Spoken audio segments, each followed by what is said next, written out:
Hello friends, welcome to study group Pathshala. मैं हूं विलास और आज की क्लास में हम लोग डिस्कस करेंगे एक बहुत ही इंपॉर्टेंट ऐसे को, और ये ऐसे होगा क्लाइमेट चेंज पर। ठीक है, आप इसको जरूर तैयार करिए, स्पेशली एसएससी जीएसटी और एसएसटी टीयर 2 के लिए।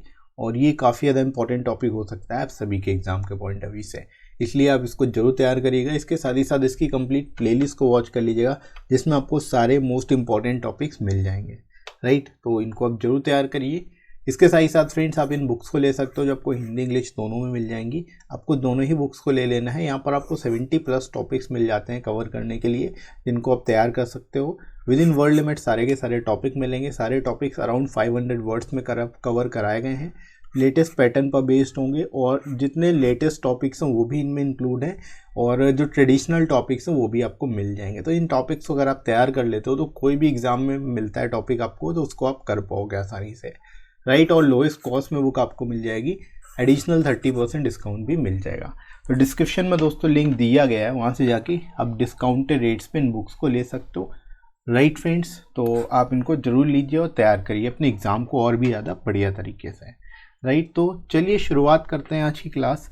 और यहाँ पर दोस्तों इंट्रोडक्शन से हम लोग स्टार्ट करेंगे इस टॉपिक को। कैसे आपको एक्सप्लेन करना है ये देख लेते हैं।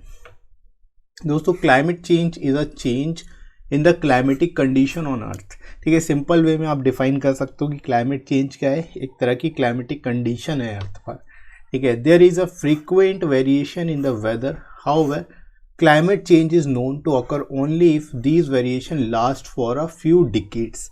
ठीक है, यानी कि सिंपल सा आप यहाँ पर बता सकते हो, इसकी डेफिनेशन जो होती है कि जो फ्रीक्वेंट वेरिएशन होता है वेदर में, उसको क्लाइमेट चेंज कहते हैं। लेकिन क्लाइमेट चेंज इसको तभी बोलेंगे जो ये वेरिएशन है लॉन्ग टर्म का हो, यानी फ्यू डिकेड्स तक हो, यानी कई दशकों तक अगर इसका वेरिएशन चल रहा है, वेरिएशन हो रहा है, तो इसको हम लोग क्लाइमेट चेंज बोलेंगे। Right, change in pattern of the climate on the earth has become a global cause of concern. ठीक है, यहाँ पर आप बता सकते हो जो चेंज इन पैटर्न है क्लाइमेटिक कंडीशंस का, वो भी एक ग्लोबल कॉज ऑफ कंसर्न है। ठीक है, वो भी एक चिंता का विषय है, क्योंकि उसमें भी काफ़ी तेज़ी से वेरिएशन आ रहा है। राइट, तो यहाँ पर दोस्तों आप शुरुआत इस तरह से इंट्रोड्यूस करते हुए बताते हुए कर सकते हो कि क्लाइमेट चेंज होता क्या है। राइट दोस्तों, इसके अलावा देखो, researchers continuously observe the pattern to understand the past, present as well as the future climatic conditions. ठीक है, यानी जो रिसर्चर्स हैं वो कंटिन्यूअली क्या कर रहे हैं, पैटर्न को अंडरस्टैंड, पैटर्न को जानने की कोशिश कर रहे हैं जो पास्ट, प्रेजेंट और फ्यूचर में बन सकता है इससे रिलेटेड, क्लाइमेटिक कंडीशन से related. Right, a record of the climate has been accumulated and is updated regularly based on the geological evidences. ठीक है, आप ये कह सकते हो एक रिकॉर्ड है क्लाइमेटिक कंडीशंस का, जो कि एक्यूमुलेट होता है रेगुलर बेसिस पर, उसको अपडेट भी किया जाता है ताकि जियोलॉजिकल जो एविडेंसेस हो उसके बारे में पता किया जा सके। Right, there are a number of factors that have contributed towards weather change. ठीक है, आप ये कह सकते हो कि कई सारे फैक्टर्स हैं जो कि कंट्रीब्यूट करते हैं वेदर चेंज को, वेदर पैटर्न में बदलाव को। राइट, तो इस तरह से दोस्तों आप इंट्रोडक्शन में इस टॉपिक को लिख सकते हो, एक्सप्लेन कर सकते हो। राइट दोस्तों, आगे मूव करते हैं हम लोग बॉडी सेक्शन में। दीज इंक्लूड, आप फैक्टर्स की बात करेंगे हम लोग कि कौन कौन से फैक्टर्स हैं। तो these factor include the variation in solar energy received on the earth. ठीक है, यानी कि जो सोलर एनर्जी रिसीव्ड हो रही है तो उसमें वेरिएशन हो रहा है। इरप्शन ऑफ वॉल्केनोस, यानी वॉल्केनोस के इरप्शन एक कारण है इसका। ऑर्बिटल चेंजेस, जो ऑर्बिटल चेंजेस हो रहे हैं, साथ ही साथ प्लेट टेक्टोनिक्स। ठीक है, जो प्लेट टेक्टोनिक्स में चेंजेस आ रहे हैं, ये सारे जो है एक तरह के कॉज है क्लाइमेट कंडीशंस के चेंज होने के। राइट, तो इनको आप बता सकते हो यहाँ पर। Besides a number of human activities have also led to the change in the climatic conditions, particularly over a past few decades. इसके साथ ही साथ दोस्तों बता सकते हो कि ह्यूमन एक्टिविटीज़ भी जो है इसका एक बड़ा कारण है, जिसकी वजह से जो है क्लाइमेटिक कंडीशन में बदलाव आ रहा है। ठीक है, और कई डिकेड्स से देखा जाए तो ह्यूमन एक्टिविटीज़ जो है काफ़ी हद तक प्रभावित कर रही है। राइट, तो यहाँ पर दोस्तों इस तरह से इसको आप लिख सकते हो। इसके बाद आगे मूव करते हैं। The change that has taken place in the recent past is also refers to as outcome of global warming। ठीक है, यानी जो चेंज आया है, जो कि दिख रहा है रिसेंट पास्ट में, जो चेंज दिख रहा है उसको हम लोग ग्लोबल वार्मिंग, वो एक तरह से जो है ग्लोबल वार्मिंग का नतीजा है। ठीक है, ग्लोबल वार्मिंग का कारण है, right. The new age technology is adding to the emissions of carbon on the planet which in turn is having a negative impact on the climate. ठीक है, आप ये कह सकते हो जो न्यू एज टेक्नोलॉजी है वो भी एक तरह से कार्बन एमिशन को ऐड कर रही है और एक तरह से जो निगेटिव इम्पैक्ट डाल रही है क्लाइमेट पर, राइट। तो टेक्नोलॉजी को भी थोड़ा सा हमें यहाँ पर जो है इसको फोकस करना होगा, क्योंकि इसकी वजह से कार्बन एमिशन बढ़ रहा है, right. Change in the climatic condition are also having a negative impact on the water system. ठीक है, जो क्लाइमेटिक कंडीशंस हैं उसमें अगर बदलाव होता है तो उसका इम्पैक्ट जो है, उसका निगेटिव इम्पैक्ट पर्टिकुलरली जो है किसके ऊपर पड़ता है, वाटर सिस्टम के ऊपर भी पड़ता है। ठीक है, तो यहाँ पर आप वाटर सिस्टम के ऊपर क्या इम्पैक्ट पड़ेगा वो भी बता सकते हो, राइट। जैसे कि it has resulted in the melting of glaciers and erratic rainfall pattern that in turn are leading to environmental imbalance. ठीक है, आप यहाँ पर बता सकते हो क्लाइमेटिक कंडीशंस चेंज होने का वाटर सिस्टम पे क्या प्रभाव पड़ेगा। इसकी वजह से ग्लेशियर्स जो है वो मेल्ट होते हैं, रेनफॉल जो है उसका पैटर्न ख़राब हो जाता है, जिसकी वजह से इन्वायरमेंटल इम्बैलेंस क्रिएट होता है। ठीक है, तो ये एक बड़ा कारण है। ठीक है, man due to his need and greed has done many activities that not only harm the environment but himself too. यहाँ पर आप दोस्तों इस तरह से लिख सकते हो कि जो ह्यूमन एक्टिविटीज़ है उसके कारण जो है वो केवल इन्वायरमेंट को नहीं यहाँ हार्म कर रहा है बल्कि अपने आप को भी हार्म कर रहा है, right. Many plant and animal species go extinct. ठीक है, ह्यूमन एक्टिविटीज़ और अदर एक्टिविटीज़ के कारण जो है कई सारी प्लांट और एनिमल्स की स्पेसीज जो है वो एक्सटिंक्ट हो चुकी हैं। ठीक है, यहाँ पर आप बता सकते हो ह्यूमन एक्टिविटीज़ की वजह से। Human activities that harm the climate include deforestation, using fossil fuels, industrial waste, different type of pollution and many more। यहाँ पर आप बता सकते हैं ह्यूमन एक्टिविटीज़ कौन कौन सी हैं, पर्टिकुलरली जो क्लाइमेट के अंतर्गत क्लाइमेट को हार्म पहुँचाती है, उसमें डिफॉरेस्टेशन शामिल है, फॉसिल फ्यूल का अत्यधिक यूज़ करना भी शामिल है, इंडस्ट्रियल वेस्ट, डिफरेंट टाइप्स के पोल्यूशन, ये सारी चीज़ें जो हैं किसके अंतर्गत आती हैं, ह्यूमन एक्टिविटीज़ के अंतर्गत आती हैं, right. All this things damage the climate and ecosystem very badly.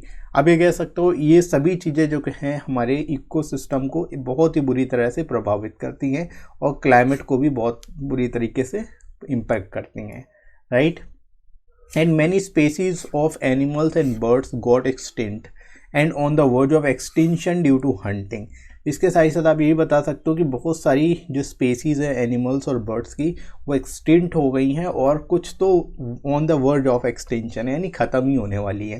ठीक है, तो ये भी हंटिंग की वजह से हुआ, तो ये भी हंटिंग भी एक तरह की ह्यूमन एक्टिविटी है, राइट। तो ये सारी एक्टिविटीज़ के बारे में बता सकते हो जिसकी वजह से जो है क्लाइमेट कंडीशंस जो है चेंज होती हैं और इसके कारण इस पर बुरा प्रभाव पड़ता है, राइट। आगे दोस्तों बढ़ते हैं। The ocean level is rising, glaciers are melting, carbon dioxide in the air is increasing, forest and wildlife are declining, and water life also getting disturbed due to climatic changes। ठीक है, अब climatic changes की वजह से क्या क्या चीज़ें हो रही हैं आप सब सारी चीज़ों को कंबाइन कर सकते हो। जैसे ओशन लेवल राइज हो रहा है, ग्लेशियर मेल्ट हो रहा है, कार्बन डाइऑक्साइड एयर में इंक्रीज हो रही है, फॉरेस्ट वाइल्ड लाइफ जो है वो डिक्लाइन हो रही है, वाटर लाइफ जो है वो भी डिस्टर्ब हो रही है क्लाइमेटिक चेंजेस की वजह से, राइट।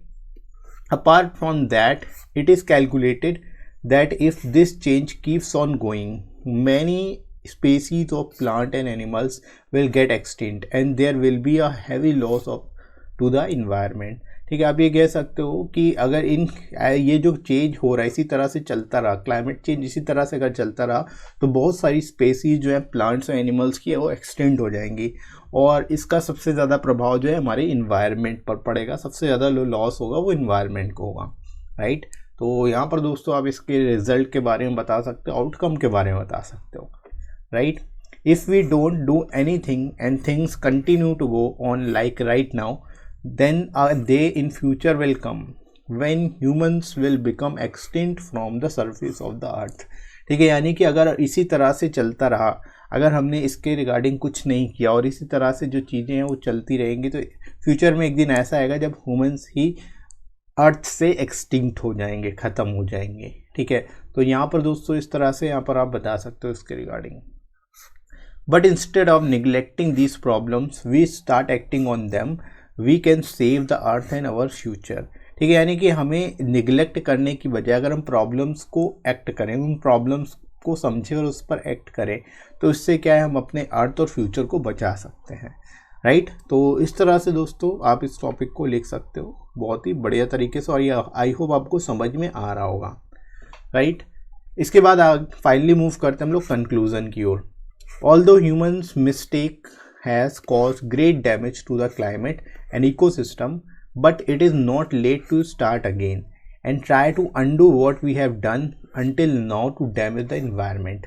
ठीक है, यहाँ पर आप इस तरह से लिख सकते हो कि ह्यूमन एक्टिविटीज़ या ह्यूमन मिस्टेक्स की वजह से काफ़ी ज़्यादा डैमेज हुआ है क्लाइमेट और इकोसिस्टम को, लेकिन अभी भी देर नहीं हुई। अभी से हम स्टार्ट कर सकते हैं उन चीज़ों को अंडू करना जो हमने डैमेज, जो बेसिकली हमारी एक्टिविटीज़ इन्वायरमेंट को डैमेज कर रही हैं, उनको अंडू करना अभी से हम शुरू कर सकते हैं। Right, as we discussed, besides the natural forces, human activities have also contributed majorly to this change. It is important to take the climate change issue seriously। ठीक है, यानी कि जैसा कि पहले से ही हम लोग डिस्कस कर चुके हैं, नेचुरल फोर्सेस के अलावा ह्यूमन एक्टिविटीज़ भी काफ़ी हद तक क्लाइमेट चेंज में कंट्रीब्यूट करती हैं। इसलिए ये इम्पॉर्टेंट हो जाता है कि जो क्लाइमेट चेंज का इशू है इसको सीरियसली लिया जाना चाहिए। Right, and control human activities that are contributing toward this change. ठीक है, और उन सभी ह्यूमन एक्टिविटीज़ को कंट्रोल करने की ज़रूरत है जो कि इस चेंज को की ओर कंट्रीब्यूशन दे रही हैं। राइट, तो इस तरह से दोस्तों अब इस टॉपिक को बहुत ही ज़बरदस्त तरीके से बेस्ट पॉसिबल वे में लिख सकते हो, और आई होप आपको समझ में आ रहा होगा कैसे इसको लिखना है एग्ज़ाम में, और इसी तरह से आप इसको लिखोगे भी। राइट, तो आई होप आपको क्लियर हो गया होगा। और इसके साथ ही साथ फ्रेंड्स आप लोग टेलीग्राम चैनल ज्वाइन कर सकते हो, उस पर आपको सारी इंपॉर्टेंट पीडीएफ्स और क्लासेस की नोटिफिकेशन मिल जाएगी। इसका लिंक आपको कमेंट सेक्शन में पिन कर दूंगा, वहाँ से जाके आप डायरेक्ट ज्वाइन कर सकते हो। और ये वीडियो दोस्तों आपको कैसा लगा कमेंट करके जरूर बताइएगा। वीडियो हेल्पफुल लगा हो तो लाइक करिएगा, इस वीडियो को शेयर करिएगा अपने सभी दोस्तों में, सब्सक्राइब कर लीजिए चैनल को अगर आप में से कोई नया है तो। राइट, तो अभी के लिए दोस्तों इतना ही, नेक्स्ट मिलते हैं अगली क्लास में। Thanks for watching.